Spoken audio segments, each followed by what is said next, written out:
Hello सांग माने सबको चैनल के स्वागत। काना तुम्हें जानिच खुश रहबारटा भी गोटे कला है। जदि तुम्हें तुम जीवन में बेसी खुश रहबार के चाहूच तो ये वीडियो तुम लगे।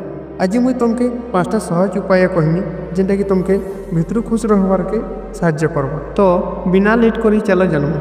नंबर 1 खुश रहबार पहला राज हो सबुदिन स्टार्टिंगटा इटा भाविक कर कि तुम पाखे काଣା काଣା भल अच्छी निजर परिवार शरीर सांग और जेनसी भी छोट छोट जिनिस लगी निजके भाग्यशाली भाव जिते आम औषध हेसु तो आमर भावना भी पॉजिटिव हो जाए और आमर जीवन में खुशी बढ़ी जाए। नंबर 2 दूसरा लोकर साहाय्य करवार भी खुश रहबार गोटे बढ़िया उपाय। जिते आम क्या साहाय्य करसु तो आमर दिमाग में हैप्पी हार्मोन रिलीज हेसी जेनथि लगी आम खुशी अनुभव कर साहाय्य छोट छोट जिनिस भी हो पारे जेनता कि आम जड़े खुश करना जड़े जरूरत पूरा करें। नंबर 3 आमर खुशीटा आमर शारीरिक और मानसिक स्थिति उपर निर्भर है।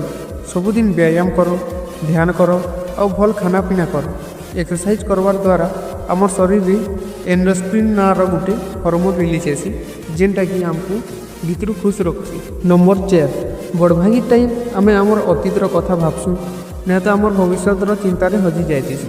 लेकिन खुश रहबार राजटा हूँ वर्तमान में जीवार्टा आमर लाइफ सबू सेकेंड के खुली कर जेनटा यहाँ तुम पाखे अच्छे से खुशी नुर जिते तुम्हें एंता जीवार शिखिज तो खुश रहबार भी सहज हो।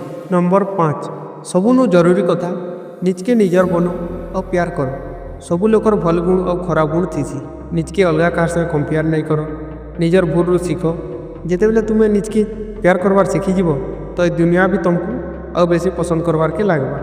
तो सांग माने खुश रहबार 5टा उपाय तुमको केनता लगला और तुम्हें ये भितर केन केनटा करि पारबो कमेंट करो वीडियो के शेयर करो और चैनल के सब्सक्राइब करो।